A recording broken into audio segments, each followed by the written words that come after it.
जय हिंद। देखिए, हम पनडुब्बियों के पिछले क्लास में आपको बताए थे कि पनडुब्बी कैसे काम करती है, और वहां हम बताए थे कि पनडुब्बियों की कैटेगरी बता देंगे, scorpion class, kilo class, Akula class, Arihant class, Shishumar class. ये सारी क्लासेस के बारे में आज हम डिस्कस करेंगे। इसके बारे में देखिए, पनडुब्बियों को हम साइलेंट किलर कहते हैं क्योंकि ये पानी के अंदर रह के मारती है, और जब पानी के नीचे चली जाती है तो किसी भी तरह इसकी जानकारी नहीं पता चल पाती है। द्वितीय विश्व युद्ध में जर्मनी का सबसे बड़ा ताकत यही पनडुब्बी थी, जिसे वो यू बोट्स कहता था। यू बोट्स ने ही सबसे ज्यादा तबाही बचाई थी जर्मनी की नौसेना में यहाँ पे। तो देखिए, हम पनडुब्बियों के इंजन के बारे में पिछली वीडियो में चर्चा कर चुके हैं। पनडुब्बी एक जो कन्वेंशनल पनडुब्बी होती है, जो बाहर निकलती है और अपने डीजल इंजन को चालू करके अपने भारी भरकम बैटरी को चार्ज कर लेती है और फिर अंदर चली जाती है, जिसे हम डीजल, और अंदर जाके बैटरी से चली इसलिए इलेक्ट्रिक। तो डीजल इलेक्ट्रिक पनडुब्बी जो होती है, इनकी खराबी हर 2 दिन पे इन्हें 3-4 घंटे के लिए बाहर आना पड़ता है, जिससे कि इनकी बैटरी चार्ज हो सके। तो ये डीजल इलेक्ट्रिक हो गई, बस 2 दिन काम करेगी।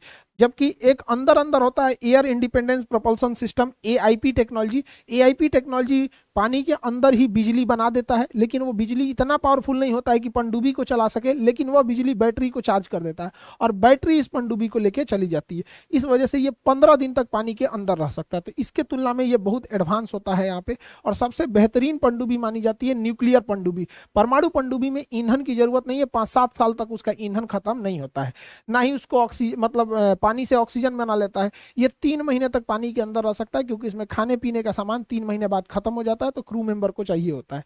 तो पनडुब्बी 3 टाइप की आप देख लिए। अब ये पनडुब्बी हमला कैसे करती है, उस हिसाब से हम पनडुब्बी को 2 कैटेगरी में बांटते हैं। एक होती है अटैक सबमरीन। अटैक सबमरीन जो होती है, टारपीडो, पानी के अंदर चलने वाले मिसाइल को टारपीडो कहते हैं। टारपीडो के हेल्प से दुश्मन के शिप को या तो मार के गिरा देगी, या फिर दुश्मन के पनडुब्बी को मार के गिरा देगी। तो ये हो गए अटैक सबमरीन होते हैं सब यहाँ पर। ये छोटे होते हैं, बड़ा तेजी से भाग जाते हैं। और कुछ ऐसी पनडुब्बियां होती हैं जो पानी के अंदर से, समुंदर के अंदर से देश के आंतरिक भागों में हमला कर देती है। उन्हें हम मिसाइल सबमरीन कहते हैं। मिसाइल सबमरीन में पानी के अंदर अंदर पता नहीं कहां से ऐसे मिसाइल निकलेगा, पता ही नहीं चलेगा यहाँ पे, और अटैक कर देगा। एक्चुअली ये धमकाने के लिए ज्यादा होता है। ये तब इसका प्रयोग भी बहुत जरूरी भी है, ये होना भी जरूरी है, क्योंकि अगर हमारे देश पे अचानक 50 गो को परमाणु बम मार दे, तो भैया हमारे पास रहना भी तो चाहिए दोबारा हमला करने के लिए। उसी को कहते हैं सेकंड स्ट्राइक। तो जब हमारे देश पे या किसी भी देश पे परमाणु हमला हो जाए, तो सेकंड स्ट्राइक के लिए हम इन पनडुब्बियों का यूज करते हैं, क्योंकि वो पानी में रहती है, पता ही नहीं चल पाता है यहाँ पे। या फिर आप किसी दूसरे देश पे डायरेक्ट फर्स्ट स्ट्राइक मारना चाहते हैं पानी के अंदर से, तो मार सकते हैं। तो परमाणु बम से हमला हो सकता है। यही है परमाणु बम जो जापान पे मारा था। साइज देख लीजिए, यहाँ पे लोड कर रहा है, ले जाके पटक दिया था यहाँ पे। पहला बम का नाम था लिटिल बॉय, दूसरे का नाम था फैटमैन। तो पनडुब्बी देख लिए आप लोग, 2 टाइप की इन पनडुब्बियों को। इस प्रकार हम देखें कि इंजन के आधार पर हम पनडुब्बी को 3 भाग में बांट सकते हैं। कन्वेंशनल पनडुब्बी जो 2 दिन पे बाहर आएगी, एआईपी से इक्विप पनडुब्बी जो 15 दिन पे बाहर आएगी, और न्यूक्लियर पनडुब्बी जो 3 महीने पे बाहर आएगी। तो इंजन के हिसाब से पनडुब्बी को हम 3 भाग में बांट सकते हैं। बट हमको क्या मतलब है, उसमें हथियार कौन सा है, इस आधार पे देखते हैं। तो इंजन के आधार पे तो 3 भाग में हो गया। अब अटैक के हिसाब से इन्हीं पनडुब्बियों को 2 भाग में बांट सकते हैं। अगर मिसाइल मार रही है तो मिसाइल पनडुब्बी, और अगर अटैक कर रही है, टारपीडो मार रही है, तो टारपीडो पनडुब्बी। यहाँ पर जो दोनों काम कर सकती है उसे हम मल्टी रोल कह सकते हैं, उसे मल्टी रोल कहा जा सकता है। तो ये हो गई पनडुब्बी की कैटेगरी। अब भारत में कौन कौन सी पनडुब्बी है उसके बारे में हम लोग चर्चा कर लेते हैं, किस क्लास की पनडुब्बियां हैं। तो भारत में कई टाइप की पनडुब्बी हैं। प्रोजेक्ट 877 के तहत जर्मनी के से हम लोगों ने खरीदा पनडुब्बियों को। जर्मनी के सहयोग से हम लोग ने इस पनडुब्बियों को प्राप्त किया। ये 4 पनडुब्बियां हैं प्रोजेक्ट 877 के तहत जर्मनी के सहयोग से, जिसे हम शिशुमर क्लास कहते हैं। शिशुमर क्लास की पनडुब्बी में टोटल 4 पनडुब्बियां आती हैं। आईएनएस शिशुमर, आईएनएस संकुश, आईएनएस संकुल और आईएनएस साल्की। ये 4 पनडुब्बियां आती हैं शिशुमर क्लास में। भारत की जितनी भी पनडुब्बी होंगी या जितनी भी नौसेना की जहाजें होंगी, उसके सबके आगे आईएनएस लिखा होगा, इंडियन नेवल शिप।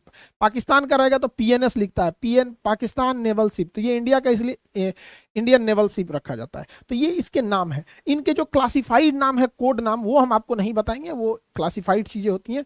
डिफेंस की चीजों को एक लिमिटेड भर ही जानना चाहिए, ताकि ऐसा ना हो कि इतना ना बात बता दीजिए कि फिर देश के लिए दिक्कत हो जाए यहाँ पे। तो क्लासिफाइड डेटा हम आपको नहीं बताएंगे। हालांकि इसको इंटरनेशनली हम टाइप 209 के नाम से जानते हैं। तो ये जब आप मेंस लिखिएगा ना, तो आपको ये पूरा लिखना पड़ेगा कि इसका शिशुमर क्लास की ही पनडुब्बियों को हम टाइप 209 कहते हैं। इसे बनाया गया था प्रोजेक्ट 877 के तहत, जर्मनी के सहयोग से लाए थे हम लोग यहाँ पर। ये डीजल इलेक्ट्रिक की पनडुब्बियां हैं, जिस वजह से इन्हें प्रति 2 दिन पे ऊपर आना पड़ता है। इनमें air independence propulsion system AIP install नहीं है, जिस वजह से इन्हें 2 दिन पे आना पड़ता है। तो ये हो गई सिसुमर क्लास की पनडुब्बी। अगला पनडुब्बी देखते हैं प्रोजेक्ट 877 के तहत। उसी प्रोजेक्ट के तहत रसिया से भी हम लोगों ने कुछ पनडुब्बियां प्राप्त की है। तो प्रोजेक्ट 877 के तहत हम लोग ने 4 पनडुब्बी जर्मनी से प्राप्त किया, और प्रोजेक्ट 877 के तहत रसिया से हमने 7 पनडुब्बी प्राप्त किया यहाँ पे। तो जो रसिया से पनडुब्बी हम खरीद के लाए हैं, उसको हम लोगों ने कैटेगरी में रखा है सिंधु घोष क्लास में। सिंधु घोष क्लास नाम है उसका। तो सिंधु घोष क्लास की पनडुब्बियां जो भी हैं वो प्रोजेक्ट 877 के तहत रसिया से खरीद के आई हैं। उनमें 7 नाम जो है उनका, सब में INS लगा रहेगा, इंडियन नेवल शिप, और सब में इसमें सिंधु लगा रहेगा। तो देखिए, सिंधु घोष, सिंधु विजय, सिंधु केसरी, सिंधु कीर्ति, सिंधु राष्ट्र, सिंधु राज, सिंधु रत्न। समझ में आ गया? तो ये पनडुब्बियां हैं यहाँ पे। एक तो पनडुब्बी 2013 में INS सिंधु रक्षक जो थी वो, अब तो इसमें सिंधु रक्षक नहीं रही, वो मझगांव डकयार्ड के बाद उसमें ब्लास्ट कर गया था यहाँ पर, तो वो नहीं रही अब इसमें यहाँ पे। तो ये हो गई आपकी सिंधु घोष क्लास की पनडुब्बी। ये भी उसी प्रोजेक्ट के तहत बस रसिया से खरीद के आई थी। इसी को हम लोग कहते हैं किलो क्लास। इंटरनेशनल अगर हम इसको पूछेंगे तो ये किलो क्लास की पनडुब्बी कहलाएगी, और इंडिया में अगर हम इन पनडुब्बियों को कहेंगे तो वो कहलाएगी आपकी सिंधु घोष क्लास की पनडुब्बी। इनकी भी खराबी है कि ये डीजल इलेक्ट्रिक पनडुब्बियां हैं, इनमें एयर इंडिपेंडेंस प्रोपल्सन सिस्टम नहीं है, जिस वजह से हर 2 दिन पे इन्हें बाहर आना पड़ता है और ये ट्रैक हो जाती हैं सब यहाँ पे रडार और सैटेलाइट में। इनका भी क्लासिफाइड नाम हम आपको नहीं बताएंगे यहाँ पे। अब हम देखते हैं अगला पनडुब्बी फ्रांस के सहयोग से। उसका नाम था, वो बनाया गया था प्रोजेक्ट, खरीद के आया था प्रोजेक्ट 75 के तहत। प्रोजेक्ट 75 के तहत टेक्नोलॉजी ट्रांसफर नहीं हुई, बट यहाँ बना भी सकते हैं लोग।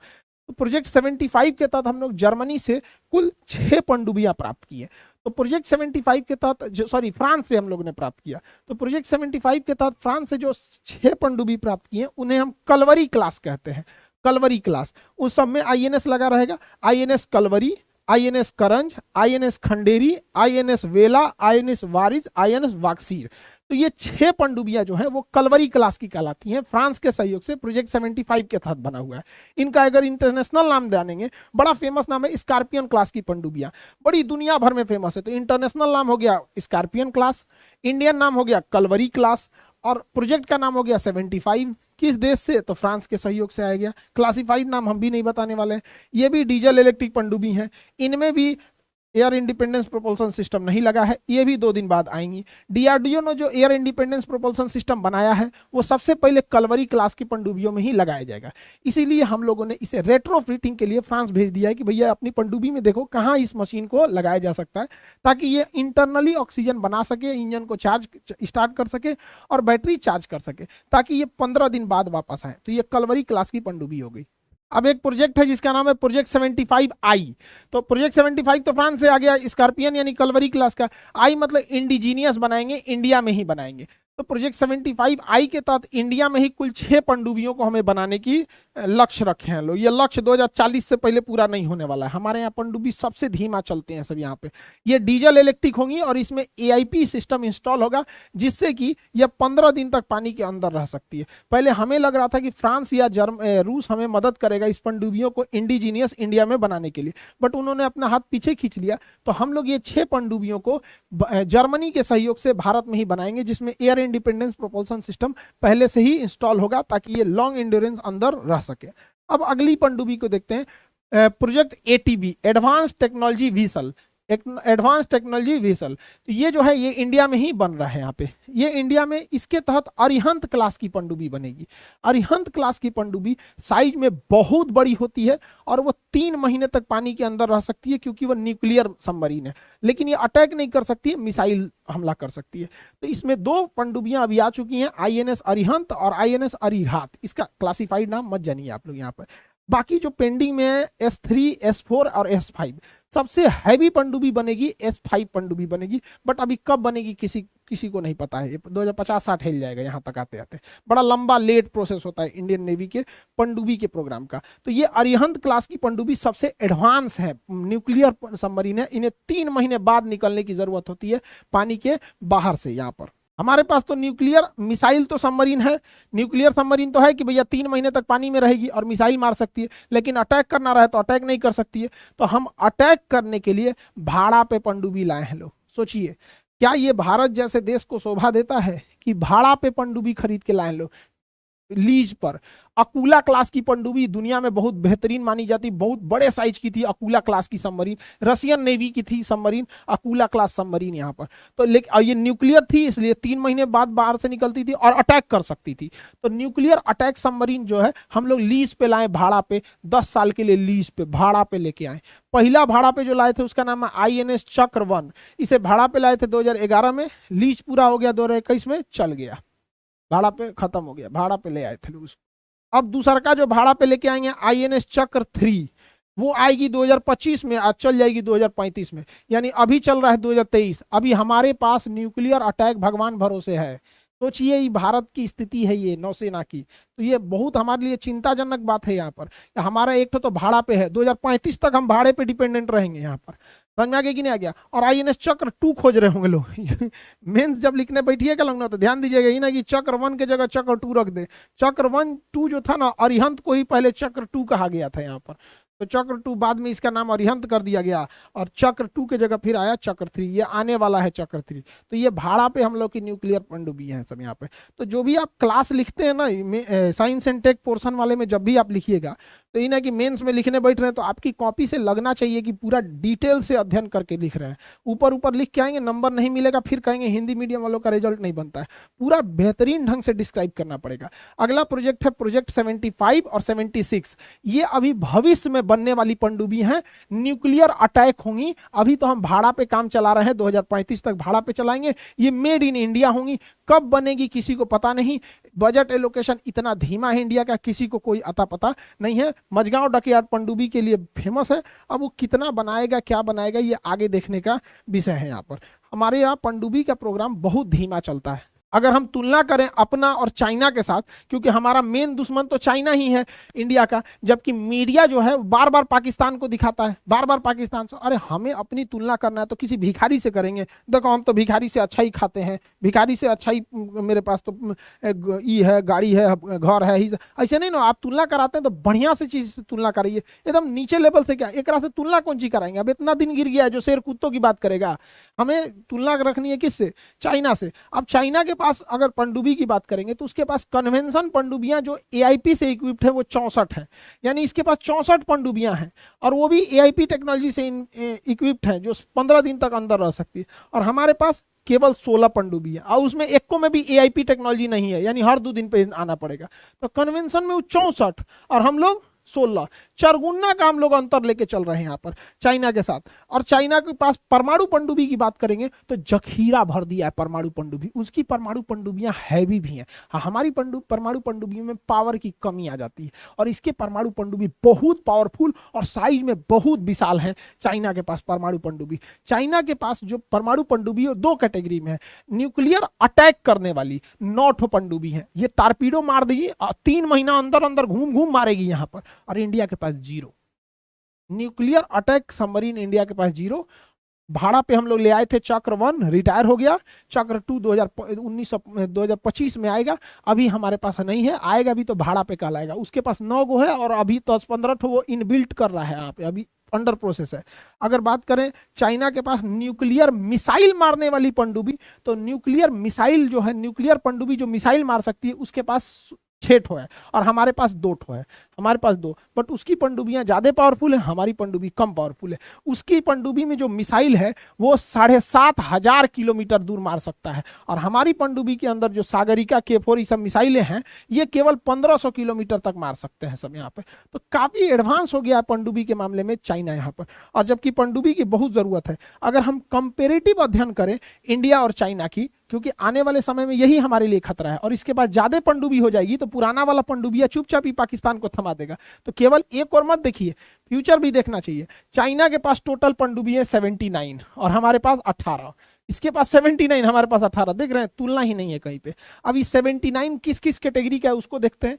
इनमें कन्वेंशनल पनडुब्बियां हैं जो युआन क्लास की हैं, वो 64 है, जो डीजल इलेक्ट्रिक चलती है और एयर इंडिपेंडेंस प्रोपल्सन से लैस है। ये 64 पनडुब्बियां हैं। तो 69 में 64 जो है वो कन्वेंशनल है युआन क्लास की, और 69 में बचा हुआ 15 पनडुब्बी वो न्यूक्लियर सबमरीन है। न्यूक्लियर सबमरीन में भी ना चाइना के पास अटैक सबमरीन की संख्या 15 में से 9 ठो अटैक है, और मिसाइल सबमरीन जो है वो 6 ठो है। तो 6 ठो मिसाइल और 6 ठो अटैक, यानी टोटल 15 न्यूक्लियर सबमरीन है। अब हम इंडिया की अगर बात करेंगे तो इंडिया के पास तो टोटल 18 पनडुब्बी है, जबकि उसके पास टोटल 79 है। अब हम अपनी पनडुब्बियों को अगर कैटेगराइज करें तो देखिएगा, कन्वेंशनल पनडुब्बी हमारे पास 16 ठो है, जबकि किसी में एआईपी टेक्नोलॉजी नहीं है, अभी लगने वाला है यहाँ पे। तो एक तो इतने बड़े देश के लिए 16 को पनडुब्बी इनफ नहीं है। न्यूक्लियर पनडुब्बी की बात करें तो हमारे पास 2 ठो है न्यूक्लियर पनडुब्बी, इसके पास 15 को है न्यूक्लियर। अब अगर उसमें कैटेगरी वाइज करें, हमारे पास अटैक पनडुब्बी 0 है, मिसाइल पनडुब्बी 2 ठो है, वो भी बहुत कम मारक क्षमता वाले की, जबकि मिलाइए वहां चाइना का। अब कंपेरिजन कीजिए, हमारी मीडिया कुछ दिन में हमारी मीडिया तुलना करेगी, श्रीलंका थर थर थर थर कांपने लगा भारत से। अजीब हाल है भाई। देखिए, हमारी देश के लोग और मीडिया किस मुद्दों को उठाती है, ये लोकतंत्र के लिए बहुत जरूरी है चीज है यहाँ पर। तो अब हम श्रीलंका से तुलना करने लगेंगे तो फिर हमको तो कोई कामें करने की जरूरत नहीं है। हमें हमेशा आगे देखना है कि हमारा मुख्य प्रतिद्वंदी चाइना क्या कर रहा है, फिर अमेरिका से हमें आगे तुलना करना है, फ्रांस से है, ब्रिटेन से है, रसिया से है, लेकिन हम लोग पता नहीं क्या कर रहे हैं लोग यहाँ पे। अगर पाकिस्तान की बात करेंगे तो पनडुब्बी के मामले में आने वाले 5 साल में पाकिस्तान हम लोग को पीछे छोड़ देगा। देखिए, पाकिस्तान के पास पहले से 8 पनडुब्बियां हैं, और पाकिस्तान को चाइना 8 और पनडुब्बी दे रहा है और डिलीवरी चालू कर दिया है। चाइना देर लेट नहीं करता हम लोग की तरह, देना चालू कर दिया। और चिंता का विषय यह है कि जो पनडुब्बी दे रहा है चाइना, वो युआन क्लास की पनडुब्बी है जिसमें एआईपी टेक्नोलॉजी लगी हुई है। इसे खोजना बड़ा मुश्किल होता है, क्योंकि एआईपी टेक्नोलॉजी 15 दिन तक पानी के अंदर रखता है, 15 दिन के अंदर पानी में पता नहीं चलेगा। जब हम लोग बालाकोट सर्जिकल स्ट्राइक किए थे, यहाँ पर एयर स्ट्राइक जब किए थे, तो उसी समय पाकिस्तान का जिन्ना नेवल बेस कराची में जिन्ना नेवल बेस से एक पनडुब्बी थी जिसका नाम था पीएनएस साद। पनडुब्बी पीएनएस साद जो है वो सैटेलाइट में, इसरो देख रहा है अपने सैटेलाइट में, ये पनडुब्बी आगे गई अंदर धंस गई, अंदर घुस गई, उसके बाद पते नहीं चला ये कहाँ है। अब सोचिए, ये पीएनएस साद 3 दिन के अंदर पहुंच जाती इंडिया पे हमला करने के लिए। अब नेवी पगला गई, अरे भाई साहब इधर हम हमला किए हैं, रिटेलिएशन में अगर ये हमला करेगा तब कहाँ जाएंगे। तो नेवी इसको खोजना चालू की, कहाँ है कहाँ है कहाँ है कहाँ है। इंडियन नेवी खोजते खोजते खोजते 21 दिन बाद पता चला कि वो पनडुब्बी ग्वादर में है। 21 दिन बाद, जब तक कि अभिनंदन आ चुके थे, वापस हो गया था, सारा मैटर सॉल्व हो गया। तो सोचिए, एक पनडुब्बी जिसमें एआईपी सिस्टम इंस्टॉल था, पाकिस्तान की पनडुब्बी को खोजने में हमें 21 दिन लग गया। ये बहुत चिंता का विषय हमारे लिए यहाँ पर। हालांकि हम लोग बहुत पहले पाकिस्तान की एक पनडुब्बी गिरा चुके हैं, पीएनएस गाजी, लेकिन सोचिए अपने दुश्मन को कमजोर नहीं समझना चाहिए। 21 दिन लग गया, वो भी पता कहाँ चला, वो तो जब निकली यहाँ जाके ग्वादर पोर्ट पे बाहर, तब इसरो के सैटेलाइट ने देख लिया कि अरे सोच रहा तो निकल गया है। वहां पर नहीं निकला रहता तो खोजने में बहुत दिक्कत होता। सोचिए, एआईपी टेक्नोलॉजी है, वो 15 दिन पे कभी ना कभी बाहर निकली होगी, हम लोग नहीं पकड़ पाए थे। बहुत चिंता का विषय है यहाँ पर। और वो फ्रांस की बनी पनडुब्बी थी, और ऐसे ही 8 अन्य पनडुब्बियां युआन क्लास की चाइना पाकिस्तान को दे रहा है, और दे ही नहीं रहा है, डिलीवरी भी चालू कर दिया है, और 3 से 4 साल के अंदर डिलीवरी भर देगा। सोचिए, वो 8 पनडुब्बियां 3 से 4 साल के अंदर दे देगा। हमारे यहाँ एक पनडुब्बी बनने में 4 साल लग जाता है। तो बड़ा चिंता का विषय है पनडुब्बियों के लेके भारत को। भारत सरकार को भी इस पे सोचना चाहिए कि हमारे पनडुब्बी प्रोग्राम इतना डिले क्यों चलते हैं। सब यहाँ पे बहुत डिले है यहाँ पे। और हमारे जो पूर्व के नौसेना अधिकारी थे, उन्होंने हमारी सेना को एयरक्राफ्ट कैरियर को महत्व ज्यादा दिया, जबकि ये भारी भरकम होता है, बड़ा होता है, खर्चीला ज्यादा होता है। पनडुब्बी जो होती है साइलेंटली चलती है। तो हमें इस पे भी सोचना चाहिए। सेना की बजट में, अब सेना का अधिकांश बजट, सेना का लगभग जितना बजट देते हैं उसमें 50 से 60% तो सैलरी पेंशन देने में चला जाता है। बाकी कितना पैसा खर्चे हो पाता है, हमसे 4 गुना 5 गुना बजट है चाइना का। तो हम लोग को एक बार इस पे भी सोचना चाहिए, बजट एलोकेशन को बढ़ाना चाहिए, और परमाणु पनडुब्बी पे ध्यान देना चाहिए, क्योंकि परमाणु पनडुब्बी बहुत अंदर रहती है। पनडुब्बी जितना पानी के अंदर रहेगी उतने लीथल हो जाएगी, खतरनाक हो जाएगी। हालांकि नॉर्मल कन्वेंशनल पनडुब्बी, डीजल इलेक्ट्रिक पनडुब्बी को बनाने में 5000 करोड़ का खर्चा आता है। वहीं अगर परमाणु पनडुब्बी की बात करेंगे तो उस पर 30,000 करोड़ का खर्चा आता है। तो है, मानते हैं कि खर्चीला है, लेकिन ये भी जरूरी है भारत के लिए। तो यूपीएससी मेंस वाले, आप इसे साइंस एंड टेक के पोर्शन के लिए भी ध्यान रखिएगा, और इंटरनल सिक्योरिटी सेफ्टी वाले टॉपिक पे भी आप लोग इसको ध्यान रखिएगा, क्योंकि आपको भी इस पे लिखने के लिए आ सकता है। तो फिर उस पर आपको बाकायदा पूरा बेहतरीन ढंग से लिखना पड़ेगा। प्रोजेक्ट नेम क्या था, kilo class, Akula class, scorpion class, Kalvari class, ये जितने युवान क्लास, सारी पनडुब्बियों के बारे में आपको डिटेल से लिखना पड़ेगा। इसे ऊपर ऊपर लिख के चलाएंगे, अगर कहेंगे हिंदी मीडियम का रिजल्ट नहीं होता है तो गड़बड़ बात है। यहाँ पर समझ में आ रहा है कि नहीं आ रहा है? और जो एनडीए वगैरह की तैयारी कर रहे हैं उन लोग के लिए भी ये टॉपिक जरूरी होता है। अब इसी में एक जहाज होते हैं सब आपके, होवर क्राफ्ट होता है, लैंडिंग वेसल होता है आपका, कॉर्बेट हो गया, फ्रिगेट हो गया और डिस्ट्रॉयर, इन सब में भी अंतर हम आपको बता देंगे। एनडीए सीडीएस वाले लड़के आप लोग मन से क्लास कीजिए, आपका क्लास प्रॉपर चल रहा है। जो लोग एनडीए सीडीएस के लिए तैयार कर रहे हैं बाबू, आपको एक फिर से मतलब मान के चलिए, अभी भी आपके पास 4 मंथ टाइम है। अब 4 से ज़्यादा है, बट प्रेस अगर देखेंगे तो 4 मंथ टाइम है आपके पास, अभी भी बहुत टाइम है आपके पास। आप लोग बेहतरीन ढंग से पढ़ाई कीजिए और आगे जाके सिलेक्शन लीजिए, ताकि अपना भी सपना पूरा कर सके। यूपीएससी वाले लड़के लोग, आप लोग के लिए टेस्ट सीरीज स्टार्ट हो गया, अलग अलग टाइप के टेस्ट सीरीज है। यूपीएससी के लड़के अगर टेस्ट से भागिएगा तो रिजल्ट बड़ी मुश्किल हो जाएगा यहाँ पे। यूपी आरओ एआरओ वाले लड़के और जो रेलवे वाले विद्यार्थी हैं लोग, रेलवे वाले विद्यार्थी ध्यान से सुनिए, आरओ एआरओ का क्लास चल रहा है एप्लीकेशन पे, बेहतरीन ढंग से चल रहा है। उसके लिए पढ़ने वाले लड़के जितने पढ़ रहे हैं बेहतरीन ढंग से पढ़ाई कीजिए। रेलवे वाले लड़के लोग, जनवरी में नोटिफिकेशन आएगा कि आपका रेलवे वैकेंसी आ रही है, ठीक है? तो एकदम आप कमर कस लीजिए, जनवरी में आप लोग के लिए फॉर्म भरने के लिए रेडी रह जाइएगा आप लोग का। और उसको फॉर्म भरते भरते फरवरी आ जाएगा और कहा जाएगा कि जून में एग्जाम लिया जाएगा, बट जून में एग्जाम नहीं होगा, क्योंकि मई में इलेक्शन का रिजल्ट आ चुका रहेगा, ठीक है? बट बोल जरूर दिया जाएगा, फॉर्म जब निकलेगा ना देखिएगा लिखा रहेगा कि जनवरी में नोटिफिकेशन, फरवरी में फॉर्म भरा जाएगा। 60 पेज का आपका वो आएगा, प्रोस्पेक्टस रहेगा, नोटिफिकेशन उसमें, और उसमें लिखा रहेगा कि टेंटेटिव डेट एग्जाम का जून में, मई में खत्म हो जाएगा इलेक्शन, फिर जून के बाद ढकेल के फिर उसको दिसंबर तक ले जाया जाएगा। फिर ट्विटर कैंपेन होगा, ट्विटर कैंपेन किया जाएगा तो फिर बड़ा मुश्किल से एग्जाम लेगा। ये सिलसिला हो चुका है, बट जितने लड़के हैं प्रिपेयर हो जाइए, हम आपको बता रहे हैं अब एग्जाम वैकेंसी आने वाली है। जो लोग जिस एग्जाम की तैयारी कर रहे हैं सब लोग को बेस्ट ऑफ लक, मन लगा के पढ़ाई कीजिए और पूरे देशवासियों को छठ की ढेर सारी शुभकामनाएं। हमारे यहाँ तो छठ स्टार्ट हो गया, तो बिहार का छठ तो भाई पूरे विश्व प्रसिद्ध है। यहाँ पर सब लोग के यहाँ छठी मैया खुशहाली दे, सबका परिवार आगे बढ़े, देश तरक्की करे, सारे लोग के घर खुशहाली हो। सब लोगों को छठ की ढेर सारी शुभकामनाएं। मिलेंगे नेक्स्ट क्लास में। जय हिंद।